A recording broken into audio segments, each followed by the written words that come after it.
Más de 100 años de historia tiene el personaje de Nosferatu, y eso solo hablando en el cine. Una historia de amor y deseo sombría, gótica y oscura, pero sobre todo, copiada. A ver, esto ya se sabe.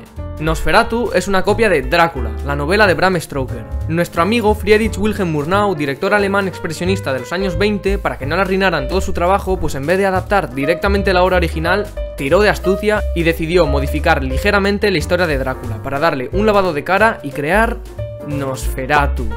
Y bueno, obviamente todo el mundo se dio cuenta del truco, y en especial una persona en específico. No podía ser otra que la mujer de Bram Stoker. Y os podéis imaginar que esto no le hizo ni pizca de gracia. Por eso, para honrar a su difunto marido y para llevarse un dinerillo, llevó a juicio al equipo de la película y terminó ganando. Las consecuencias que se impusieron pudieron ser graves. Todas las copias de la película tenían que ser quemadas, pero gracias a la difusión que ya tenía no se pudo lograr. Y sinceramente, gracias a eso, hoy en día todos podemos disfrutar de una de las películas más influyentes e icónicas de la historia del cine, que marcó los primeros pasos importantes de un género como el del terror. Y luego vinieron otras películas a lo largo de la historia. Nosferatu, Vampiro de la Noche, Nosferatu en Venecia, La Sombra del Vampiro, que, a ver, como tal no cuenta la historia, pero sigue teniendo relación. Y 102 años después, salió la protagonista del vídeo de hoy. Una obra que consigue captar la esencia un montón de años después y a la vez mantiene el modernismo actual. Antes de empezar con el vídeo, quiero explicar qué voy a hacer exactamente, ya que solo he hablado de la película. Únicamente voy a hacer una especie de análisis y resumen con mi propio punto de vista sobre los personajes, la historia y todo lo que representan. Y sí, hablar personalmente de todo lo que me sugiere la película. Y por supuesto, antes de que os enfadéis, todo desde una visión subjetiva y propia. Por eso, hoy en mi canal, Nosferatu, obsesión descontrolada.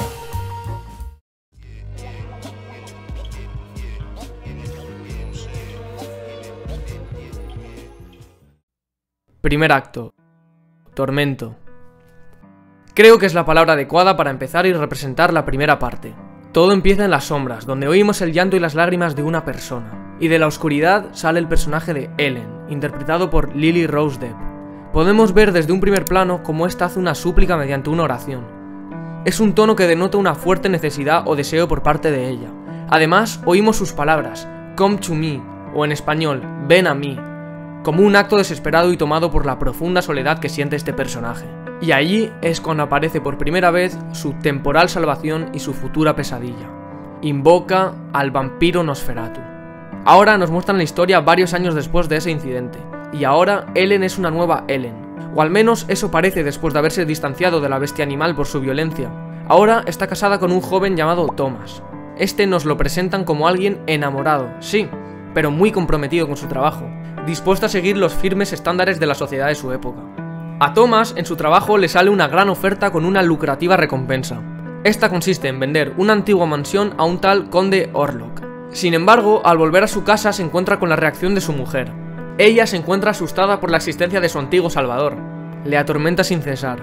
Sin embargo, también podemos ver que a Thomas no le preocupa en exceso los sueños de su mujer, y a pesar de sus fuertes ruegos, decide embarcarse en el viaje. Antes de partir, decide dejarla junto con unos amigos, la familia Harding, formada por Friedrich, Anna y sus hijas, Clara y Louise.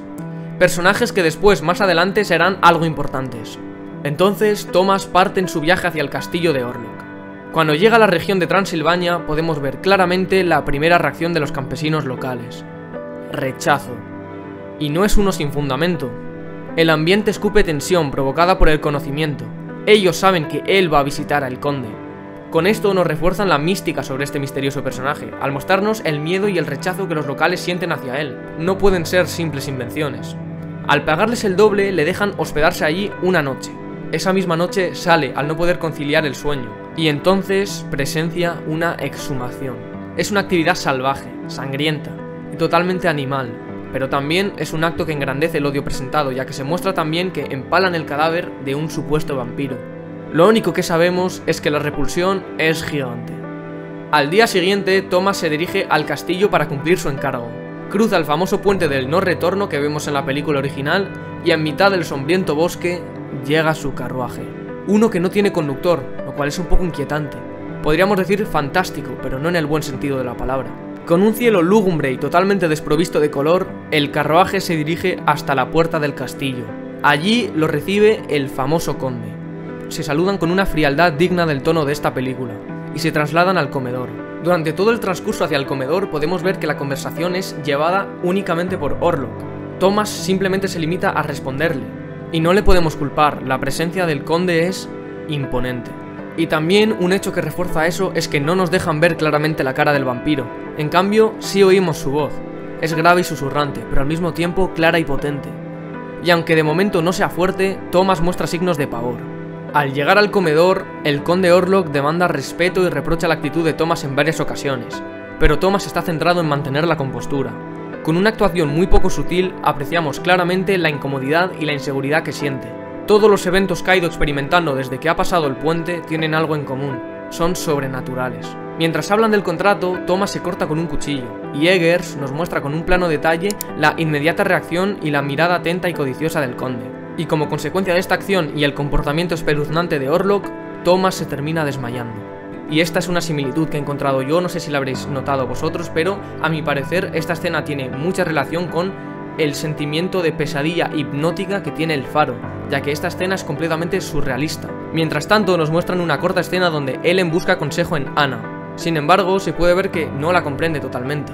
La gente, su círculo, la sociedad no la entiende. Al día siguiente, Thomas se despierta tumbado en el castillo, justo en el mismo sitio de la noche anterior en el comedor. Deambula por el castillo hasta que llega a una sala con un espejo, y allí se da cuenta. Tiene una mordedura. Pasamos directamente a la noche. Todo este tiempo en el castillo ha afectado a Thomas, de eso no hay duda. Cada hora es un escalón más hacia su malestar y un paso más hacia el miedo y el terror puro. Justo entonces, Orlok ve algo. El guardapelo. Entonces se lo pide, y Thomas, a pesar de su clara adversidad, no puede negarse y se lo da. El vampiro le da entonces unos papeles, que supuestamente son para oficializar el acuerdo. Firma y entonces, con ganas de acabar definitivamente, le pide al conde libertad para volver a casa. Tiene ansias, no puede aguantar más. Al estar enfermo, Nosferatu le dice que mejor se quede hasta que se recupere. Y, ignorando las protestas de Thomas, se va rápidamente, dejándole a él en la puerta con la palabra en la mano. Al día siguiente, como si de una tortura se tratase, Thomas vuelve a despertarse con más mordeduras. Y decide que esto ya no puede ir a más. Intenta escapar del castillo, pero termina en una sala, o mejor dicho, en una especie de cripta. Y allí Thomas confirma sus acertadas sospechas. Es un ser sobrenatural.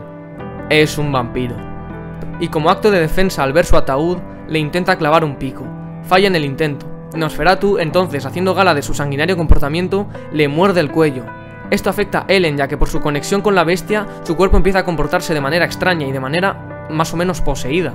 Después del ataque, Thomas consigue huir por la ventana y finalmente escapar del castillo. Cae en un río y es rescatado por unas monjas de una iglesia cercana. Estas le ayudan a recuperarse y le cuentan el pacto demoníaco que convirtió a Nosferatu en lo que es, en un monstruo. Y al mismo tiempo, este se embarca junto con sus enfermedades y plagas rumbo hacia un único y primordial objetivo: Ellen. Vaya primer acto, ¿verdad? Un principio de presentación largo que busca darnos una primera impresión de los personajes, el deseo de Nosferatu, el miedo y la ambición de Thomas, o por supuesto, el tormento de Ellen. Acto 2. Desamparo. Al mismo tiempo de todo lo anterior mencionado de la cripta, en Alemania pasaban otras cosas. Ellen está afectada, y su cuerpo actúa con la actitud propia de una persona inestable, o en otras palabras, loca. Y nadie es capaz de comprender lo que le pasa. Es algo que no tiene explicación, es algo sin sentido. Pero en realidad sí lo tiene, ya que solo ella es capaz de entender qué y quién es. El doctor Wilhelm Sievers, llamado por Friedrich, acude a revisar lo que le pasa, pero desiste, al no poder comprender qué es exactamente. Entonces decide acudir a su antiguo profesor, Albin Eberhard von Franz, interpretado por el gran Willem Dafoe. Un actor que ya tiene experiencia con esto de Nosferatu, Este doctor, conocido por su poco convencionalismo, es el primero en deducir que todo puede estar relacionado con el folclore vampiresco. Y además, es el primero en mostrar compasión por la situación precaria de Ellen. De hecho, la primera vez que se ven en esa conversación podemos ver que von Franz escucha atentamente, no con sesgo, sino con ganas de entender y comprender lo que le pasa a Ellen. Al mismo tiempo, Knock, el empleador de Thomas, es descubierto haciendo cosas extrañas. Sí, no os lo había mencionado antes, pero es el que le ofrece el trabajo a Thomas. Pues bueno, aunque ahora parezca sacado de la nada, durante toda la película, en las escenas que sale, este personaje siempre ha mostrado una actitud extraña, y siempre han ido saliendo pistas que dejaban ver algo. Ligeros indicios sería el término correcto. Y pues bueno, lo pillaron comiendo animales crudos. Y bueno, pues los médicos, que ya tenían varias sospechas de que podía estar relacionado, terminan hilando cables y dándose cuenta de la identidad del ser maligno. Es Nosferatu. En este punto, tanto Nosferatu, dentro del barco y con multitud de malestar y plagas a su espalda, como Thomas, malherido y destrozado, van directos hacia Wisburg. Thomas llega antes, pero en un estado deplorable, todo provocado por unos pocos días con el mismísimo terror. Y cuando vuelve, es acogido en la casa de sus amigos, junto con su mujer esperándole y preocupada. Poco después, con el ejército de ratas, Nosferatu llega a la ciudad. Y aquí ya hay que detenerse y analizar la palabra que he elegido para hablar de esta segunda mitad: desamparo.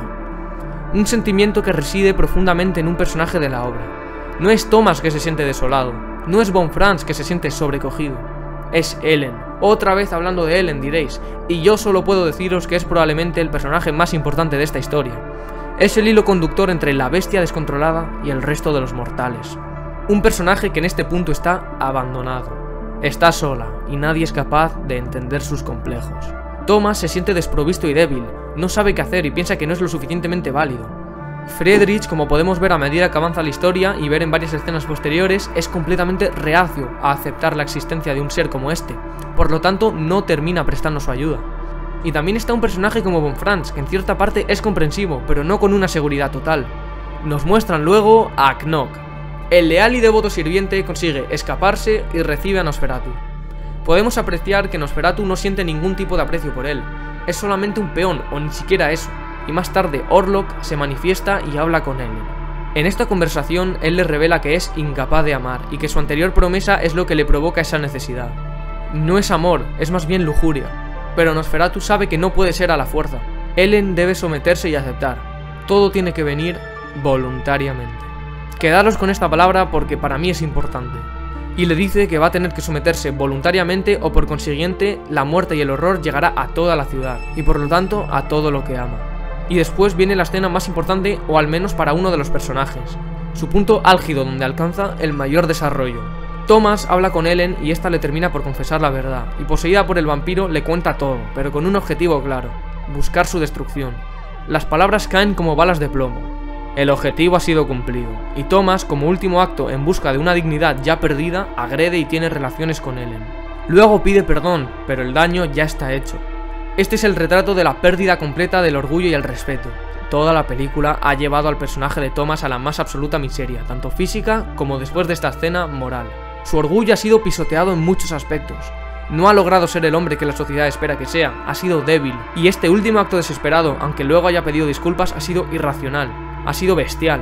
Allí perdió su último resquicio de dignidad. Este ha sido el acto 2, uno que busca desarrollar más a los personajes, de hecho bastante, y que deja claro una cosa: Nosferatu arrasa con todo y a todo. Acto 3. Voluntad. Anne, la amiga de la pareja, ha enfermado. Esto es contiguo y un poco anterior a lo que antes he mencionado. El castigo de Orlok por lo cometido con Thomas anteriormente es la muerte de Anne y sus dos hijas. La terrorífica plaga de Nosferatu ha terminado por poner fin a sus existencias. Y aquí no solo caen 3 personajes como puede parecer. Este acto causa también la destrucción interna de Friedrich, un personaje que parecía un modelo a seguir para la sociedad y un ejemplo de temple, que termina por caer. Y horas después del entierro coge el cuerpo de su esposa y muere junto con ella y su cadáver. Von Franz entonces lo entiende. Toda la investigación propia del grupo le ayuda a comprender que la única manera de detener a la bestia es mediante el sacrificio. Una palabra que significa mucho, y más si le añades la palabra voluntario. Os había dicho que iba a ser importante. Allí, tanto Von Franz como Ellen lo entienden, y deciden que tienen que engañar a Thomas para que se sacrifique por el bien común. Y antes de separarse por última vez, Ellen tiene unas últimas interacciones con los personajes. Una conversación con Von Franz. En esta, Ellen le dice que no ha hecho nada más que seguir su naturaleza. Y Von Franz termina con la frase: en estos tiempos tu propósito tiene gran valor. Y Ellen derrama una lágrima. Es la única decisión propia tomada desde la voluntad. También se despide de Thomas, sin embargo es una despedida vacía, ya que todo lo que le pide es mentira. Él no va a acabar con Nosferatu, va a ser ella. Solo ella puede ser. Y cuando la noche se acecha, Ellen abre las ventanas de par en par. Sabe lo que le espera y está dispuesta. Es un reencuentro. Mientras tanto, el grupo de Von Franz, Thomas y Sievers entra en la mansión para detener a Nosferatu. Al entrar y abrir el ataúd, se desvela la farsa. Thomas entonces se da cuenta de la situación y corre para intentar impedirlo, pero ya es demasiado tarde. Lentamente, Nosferatu sube las escaleras, referenciando la famosa escena de la peli original, para encontrarse con su más ansiado deseo. No hay sobresaltos ni sorpresas, es más como un encuentro premeditado con raíces plantadas muchos años atrás. Los dos lo saben. Nosferatu entonces sacia su deseo y hace el amor con Ellen, acto que hace que cuando salga la luz del sol muera junto con ella. Y uno encima del otro acaba la historia de tormento y obsesión. El sacrificio ha librado a la ciudad de la plaga de Nosferatu. Este acto es el final de la historia. Representa al fin la voluntad de Ellen. Es libre de decidir. Y ahora paso directamente con mi conclusión, que va a ser muy rápida. Es una película increíble, que me parece totalmente recomendable para seros sinceros. Una historia de horror gótico y expresionista que consigue generar esa presencia terrorífica dentro de todos nosotros. Como siempre, muchas gracias por ver el vídeo y volvemos con más. Adiós.